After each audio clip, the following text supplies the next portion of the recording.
오늘 우리에게 주시는 하나님 말씀은 요한복음 11장 17절에서 27절 말씀입니다.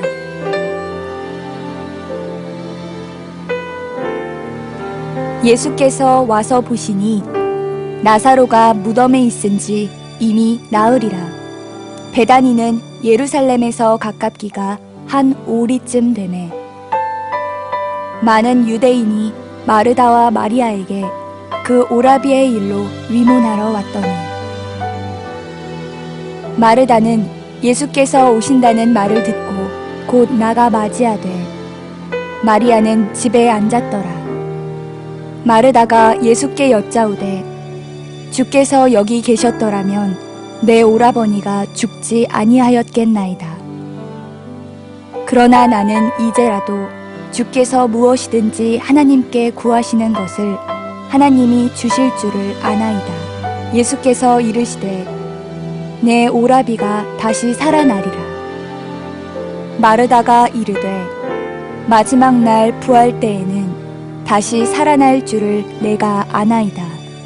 예수께서 이르시되 나는 부활이요 생명이니 나를 믿는 자는 죽어도 살겠고 무릇 살아서 나를 믿는 자는 영원히 죽지 아니하리니 이것을 내가 믿느냐. 이르되 주여 그러하외다. 주는 그리스도시요 세상에 오시는 하나님의 아들이신 줄 내가 믿나이다. 아멘.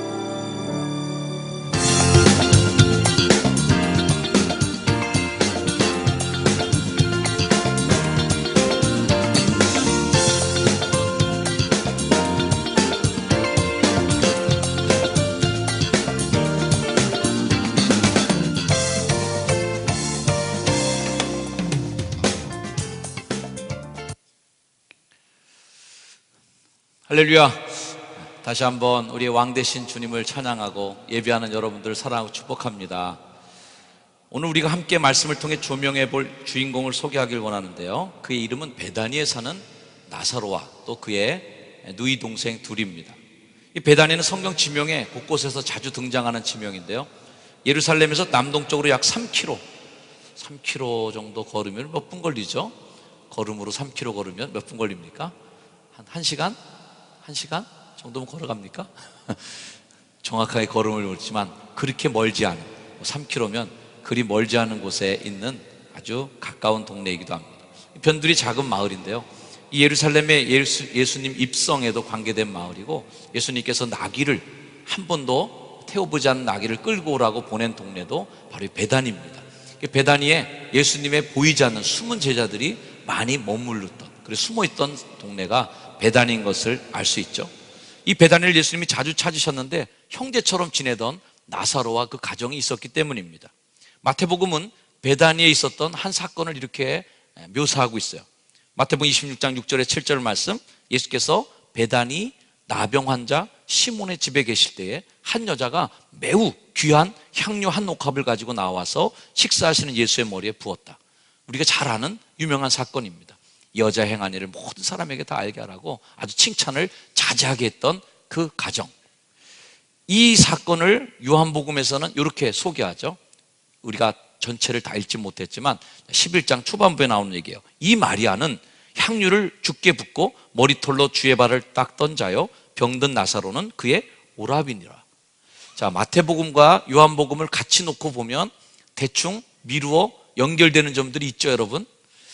시몬, 나병 환자 시몬이 나사로인 겁니다. 그리고 그 나사로 시몬의 집에서 예수님의 머리에 향유를 붓고 머리카락으로 예수님의 발을 씻어줬던 그 여인은 바로 나사로의 누이 동생 마리아였던 것이죠. 참고로 이 나사로라는 이름의 뜻은 하나님은 나의 도움이시다. 아마 이 나병 환자로서, 문둥병 환자로서 살았던 이 시몬은 하나님의 도우심으로 새 생명을 얻은 다음에 아마 나사로라는 이름으로 개명하고 살았지 않았나라는 또 추정도 해볼 수가 있습니다. 아무튼 이렇게 나병까지도 고치고 또 예수님에게 그렇게 칭찬을 많이 들었던 마리아의 오라버니에게 또 한 번 위기가 닥쳐옵니다. 하나님께서 그렇게 은혜를 주셨던 기적의 사나이, 나병이라고 하는 정말 절망적인 병까지 고침받은 나사로, 그리고 예수님에게 향유를 부었던 그 칭찬의 주인공 마리아의 오빠, 그 가정에 위기가 찾아오는데, 주님, 어떻게 이 가정에 그런 일이 또 생길 수 있습니까? 하나님, 놀랄만한 사건입니다. 한술 더 떠서 이 가정이 어떤 가정인가 하면요, 이 자매들이 예수님에게 오라비가 아프다는 이 소식을 전갈 보낼 때 하는 소식의 내용입니다. 이에 누이들이 예수께 사람을 보내어 이르되, 주여 보시옵소서, 사랑하시는 자가 병들었나이다. 예수님 사랑하는 그 오빠가 병들었어요 라는 전갈입니다. 예수님 입장에서 사랑한다고 얘기하면 좀 오케이. 그런데 그 사람보다 자기 가족을 자기가 소개하면서 예수님이 사랑하시는 우리 오빠, 이렇게 표현하는 걸 보면 예수님이 그 가정을 사랑하는 거에 대해서는 확신이 있었던 것 같아요. 또 예수님께서도 이렇게 얘기합니다. 11장 5절, 예수께서 본래 마르다와 그 동생과 나사로를 사랑하시더니. 맞았어요.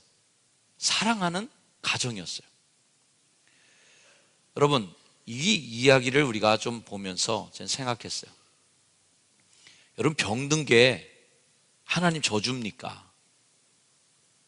인생의 고난을 만나는 것이 하나님의 저주입니까? 재앙입니까?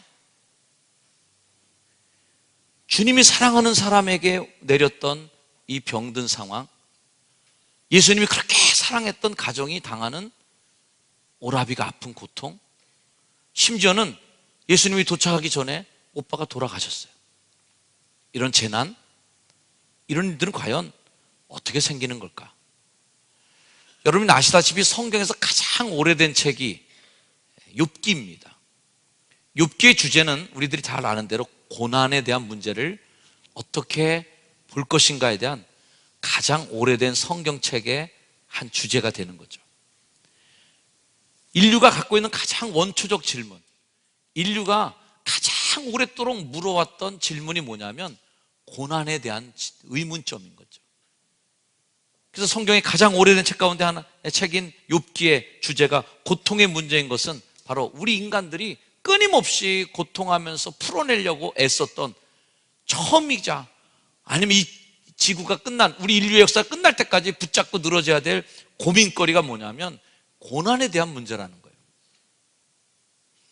얼마 전에 함께 읽었던 요한복음 9장에 날 때부터 맹인되었던 사람의 이야기와 오늘 이야기가 조금은 좀 병행되고 있는데요. 자, 나사로가 병들었다는 소식을 들은 예수님께서 이렇게 말씀합니다. 이 병은 죽을 병이 아니라 하나님의 영광을 위함이요 하나님의 아들이 이로 말미암아 영광을 받게 하려 함이라. 자, 요한복음 9장에 날 때부터 맹인된 사람의 그 이야기 보면서 이 누구 죄 때문입니까? 라고 물었던 사람들에게 예수님 대답하죠. 이 사람이나 그 부모의 죄로 인한 것이 아니라 그에게서 하나님께서 하시는 일을 나타내고자 하십니다. 비슷한 관점을 갖고 있습니다. 여러분, 고난은 저주가 아닙니다. 병드는 것은 하나님의 재앙이 아닙니다. 우리가 쉽게 판단하지 말아야 돼요. 하나님이 치셨어. 고난을 당하고 아픔을 겪는 사람에게 하나님이 벌 주시는 거 아니야? 쉽게 얘기하지 마십시오. 저도 맞으면 병드는 겁니다. 누구나 우리도 어떤 사람, 한 사람도 예외 없이 우리는 늙고 병들고 죽는 것에서 예외될 수가 없습니다. 우리가 너무 쉽게 판단하면서 그분의 믿음과 또 하나님의 손길마저도 아주 싸구려로 만들어버리는 경우가 많이 있어요. 그분은 예수 잘 믿는 것 같았는데 왜 병에 걸렸어? 그게 어쨌다는 얘기예요. 우리 모두가 다 병들 수 있어요. 당대 의인이었던 욥이 왜 그렇게 고난을 받아야 됩니까? 하나님도 인정했던 그 동방의 의인 욥이 왜 고난을 받아야 됩니까? 하나님이 치신 겁니까? 저주가 내린 겁니까? 아닌 거죠. 전에 수요 예배 때 제가 분노에 대한 시리즈 설교를 하면서 이런 말씀을 드린 기억이 나요. 분노는 사실의 문제가 아니라 해석의 문제다. 분노라고 하는 것이 일어날 때 사실이라는 것 덩어리로만 보면, 그 팩트라는 것만 보면 그거는 그냥 분노를 일으킬 수 있는 상황도 될 수 있다. 그런데 여러분, 난 모르는 사람이 내게 해서 분노가 일어나는 것과 가장 가까운 내 자식이 그 일을 똑같이 내게 했다. 분노가 일어나지 않죠. 이해가 막 되죠.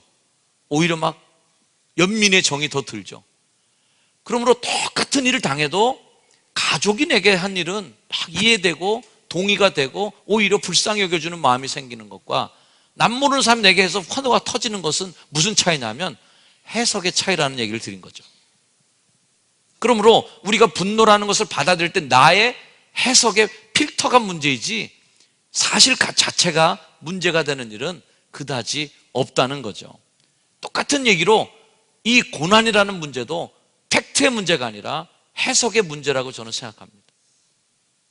높이를 달리 보면 똑같은 고난도 달리 보이는 거예요. 하나님의 시각으로 보고 주님의 시각으로 믿음의 높은 위치에서 보면 다른 모습이 보인다니까요.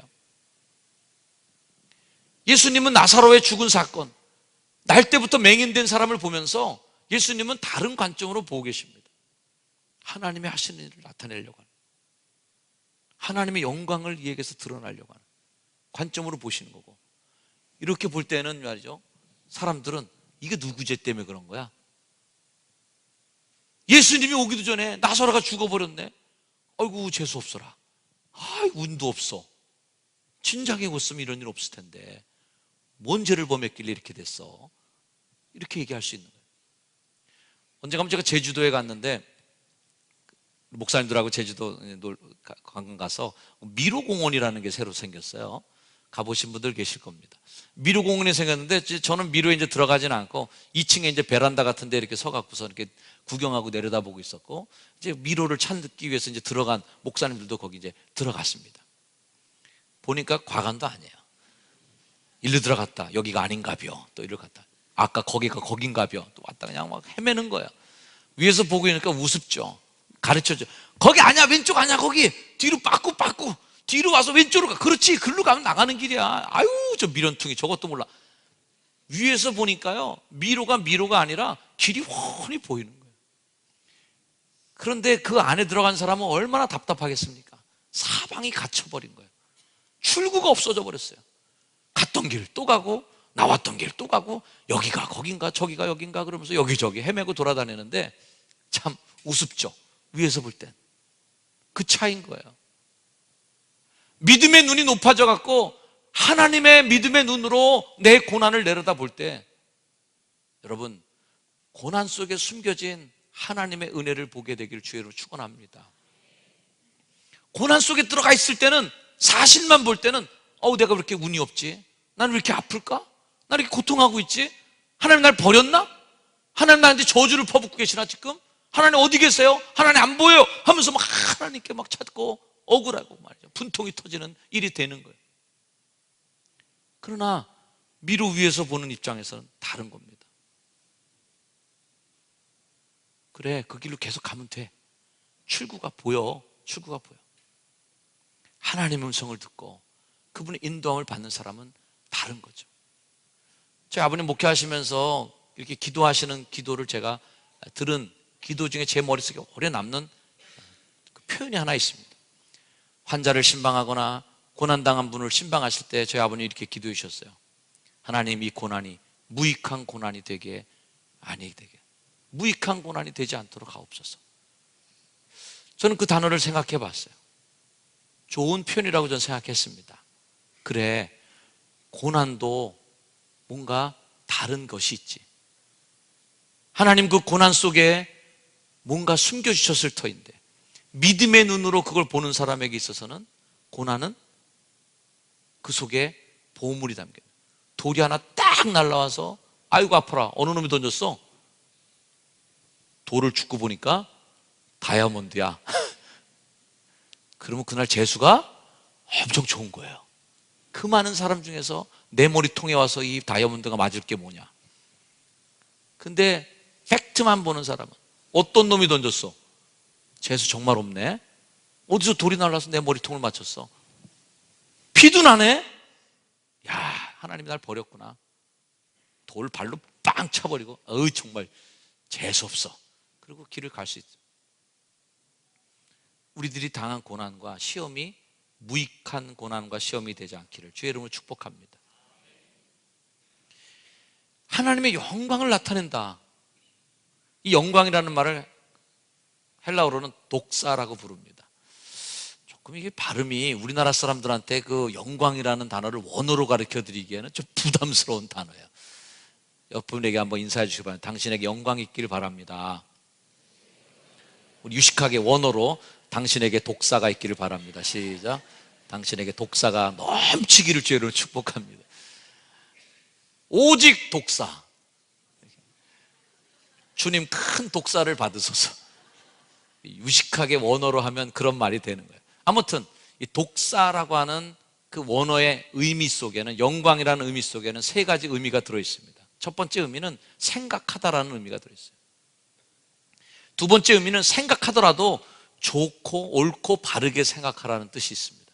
세 번째 뜻은 하나님을 찬양한다. 우리가 말 그대로 영광을 돌리는 의미가 들어있어요. 자, 여러분, 하나님에게 영광이 되기 위해서는 어떻게 해야 될까요?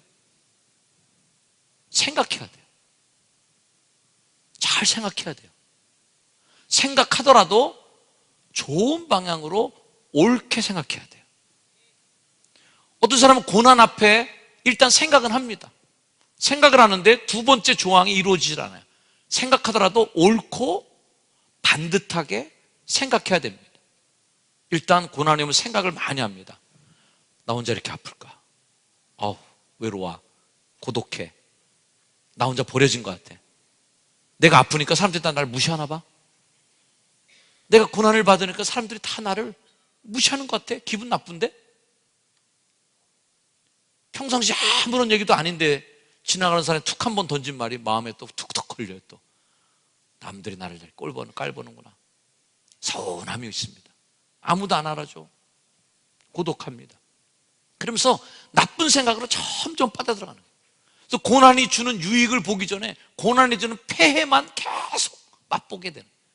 고난이 주는 나에 대한 자극적인 생각만 계속 더 부풀려 가기 시작하면서 결국은 고난 속에 풍덩 빠져서 헤어날 수 없게 되는 거죠. 여러분, 생각하되 옳고 바르게 생각하시길 축복합니다. 무익한 시험이 되지 말도록. 재수 없었어. 내 인생에서 재수 온 붙은 거야, 그건. 무익하게 그냥 내 동댕이 쳐버리지 마시고, 정말 그 고난 속에 하나님께서 담아주신 보석이 뭔지, 고난 속에 덮어놓아서 안 보이게 만들었던 그 비밀이 뭔지를 찾으시기를 축복합니다. 나사로가 병들었다는 소식, 결국은 나사로가 예수님이 도착하기 전에 죽어버렸어요. 이런 일들, 이 모든 사건들은 하나님의 영광과는 전혀 관계없는 사건처럼 보입니다.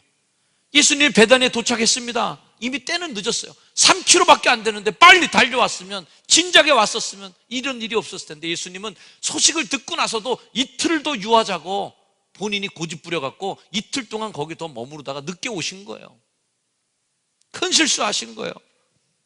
나사로는 죽은 지가 나흘이 됩니다. 우리나라도 3일장을 치르지만 우리나라나 이스라엘이나 비슷한 관점 중에 하나는 죽은 사람이 혹시라도 벌떡 살아날 수 있는 시간적인 여유가 3일 정도로 보는 거예요. 3일 동안 아무런 변화가 없으면 이제 완전히 죽은 거다 생각하고 이제 묻는 거죠.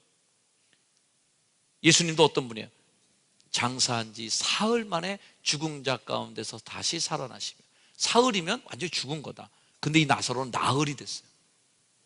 완전히 갔어.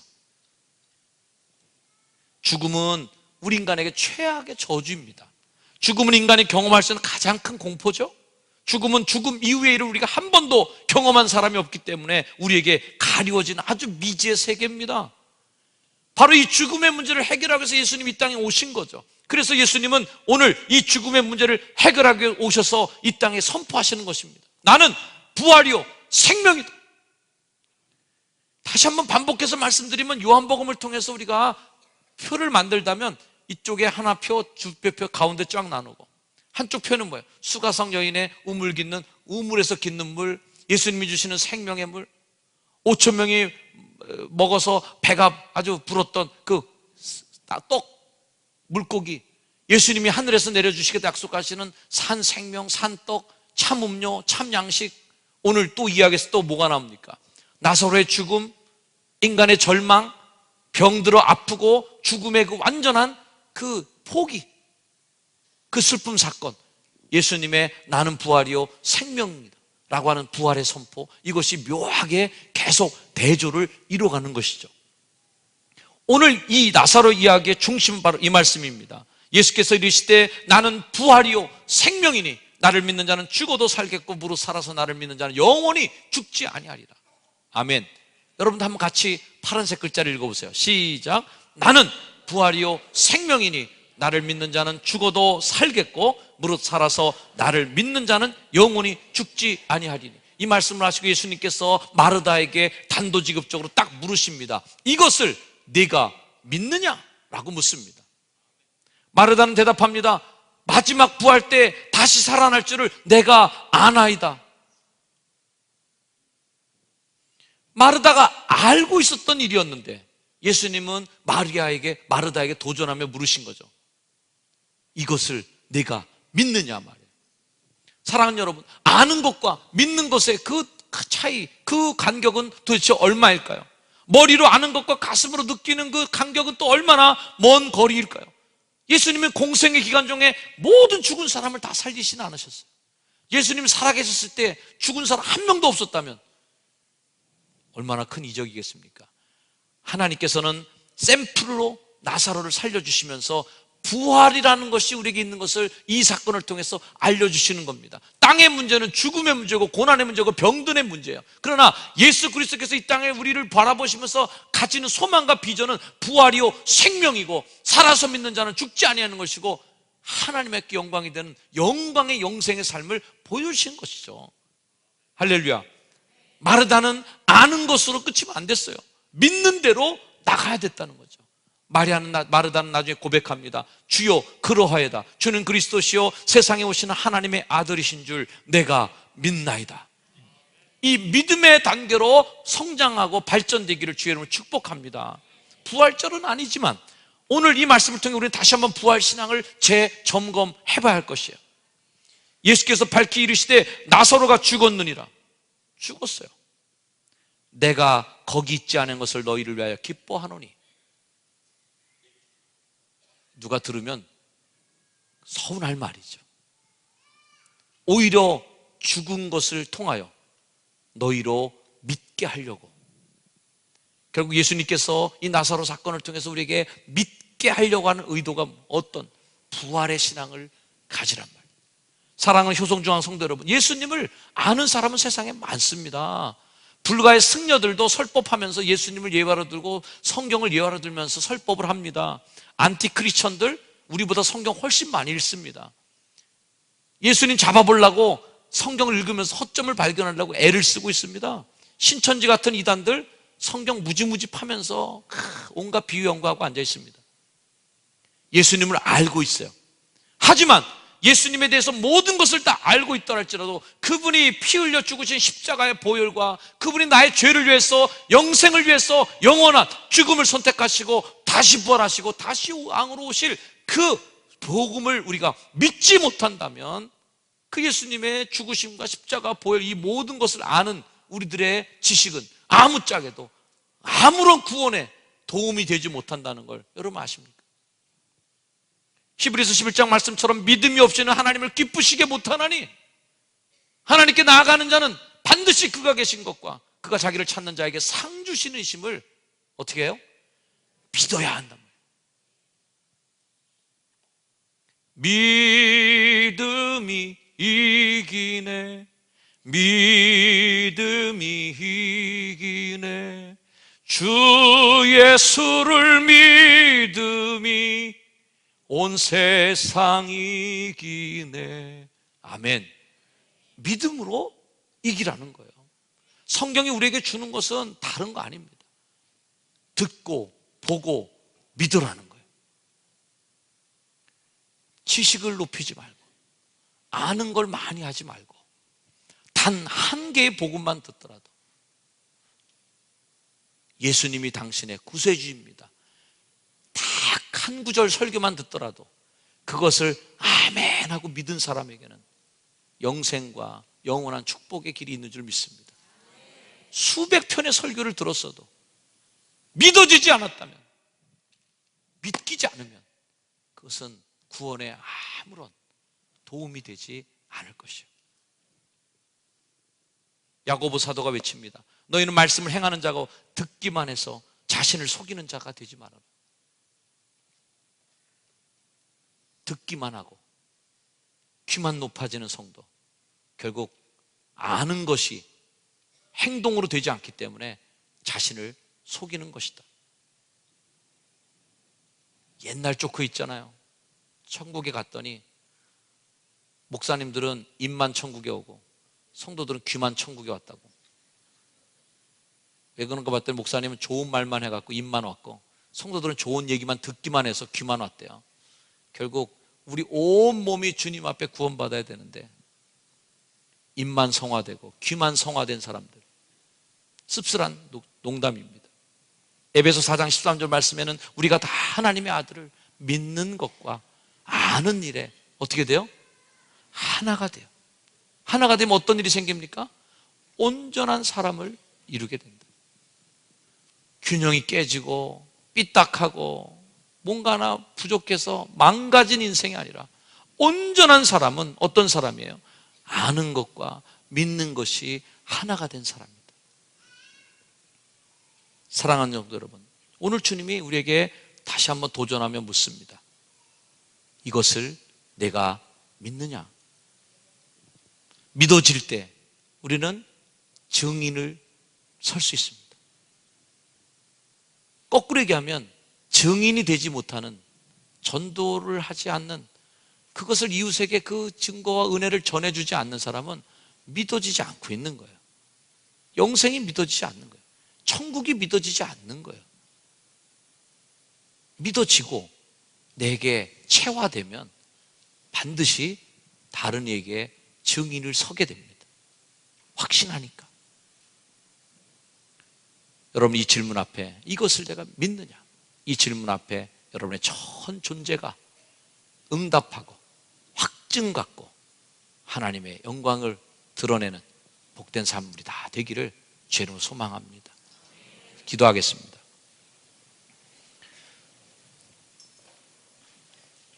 우리 잠시 기도할 텐데, 하나님, 이것을 내가 믿느냐? 나는 부활이요 생명이다. 부활신앙, 주님이 생명인 것을 믿고 살아서 믿는 자는 영원히 죽지 아니하고 죽어서 믿는 자라도 영원히 죽지 않고 다시 부활하는 이 부활신앙, 부활 소망을 우리가 갖고 있는지 우리 자신에게 한번 질문하면서, 하나님, 내가 아는 것과 믿는 일에 하나가 되게 하시고 믿음을 갖게 하옵소서. 주님 앞에 기도하는 시간 잠시 가지려고 합니다. 우리 묵상하면서 함께 우리 자신을 돌아보며 기도하는 시간 갖겠습니다. 기도합니다. 하나님, 감사합니다. 하나님의 성도들에게 하나님 믿음의 은혜를 부어주셔서 저들 하나님을 아는 지식이 믿음이 되게 하시고 하나님의 향하여 들었던 그 음성이 믿음으로 성숙되게 하시고 성장하게 해 주옵소서. 하나님, 우리 모두를 축복하여 주시고 하나님은 좀 하나 더 하시옵소서. 성도들을 주님 기뻐하시고 주님, 내가 믿나이다. 하나님, 내가 믿나이다. 하나님, 내가 믿나이다. 주의 그리스도를 고백하며 우리들이 온전한 사람을 이루어 하나님 부활의 산 증인, 주의 부활의 산 증인으로 살아가게 해 주시옵소서. 우리 주 예수 그리스도 이름으로 기도하나이다. 하나님, 우리가 주의 부활의 증인으로 이 땅에 부름받았는데 이것을 내가 믿느냐 하는 주님의 음성 앞에, 주여, 내가 믿나이다. 부활의 소망과 영생의 확신을 가지고 주님의 증인으로 살게 하옵소서. 예수님의 이름으로 기도드립니다. 아멘. 우리 다 자리에 일어나셔서 결단 찬양, 아까 불렀던 하나님의 독생자에서 함께 힘차게 찬양하고 돌아가겠습니다.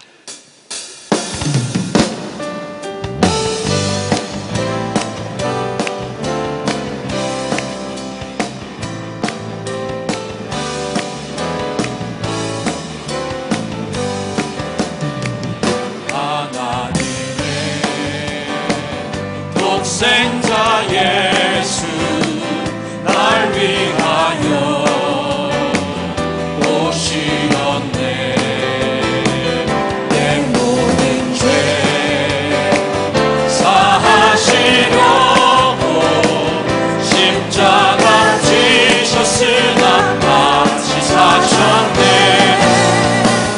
살아계신 주 나의 참된 소망 두려움이 사라지네. 사랑의 주내 갈 길 인도하니 내 모든 삶의 늘 충만하네. 주 앞에서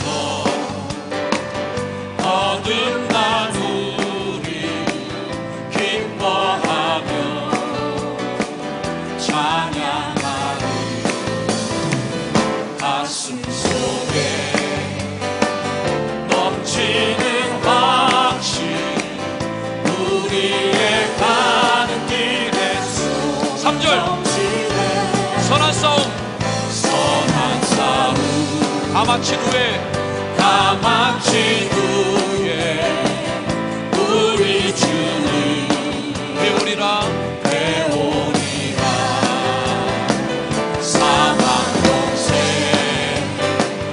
다 물리치고 주님이 다스리니 영광 넘치네. 살아계신 주 나의 참된 소망 두려움이 사라지네. 사랑의 주내 날 길 인도하니 내 모든 삶의 기쁨 늘 충만하네. 아멘. 이제는 부활이요 생명이신 우리 구주 예수 그리스도의 은혜와 땅에 살지만 하늘의 생명을 우리에게 허락하셔서 하늘의 영생과 주님의 천국을 바라며 살도록 우리를 이끌어 가시는 하나님의 극진하신 사랑과 내 안에 내주하셔서 그 천국과 내게 올 주님의 축복이 먼 장래일이 아니라 바로 지금 여기에서 일어날 사건이 되도록 나의 삶을 바꾸시고 인도하시는 성령님의 은총이 함께 예배하며 삶의 자리로 힘차게 퍼져나가는 빛된 주의 백성들 머리머리 위에 다음 주일 총동원 주일을 기대하며 함께 힘을 모아 전도의 열매를 맺기를 소망하는 주의 백성들 머리머리 위에 이제로 영원까지 늘 항상 함께 하시기를 간절히 축원하옵나이다. 아멘.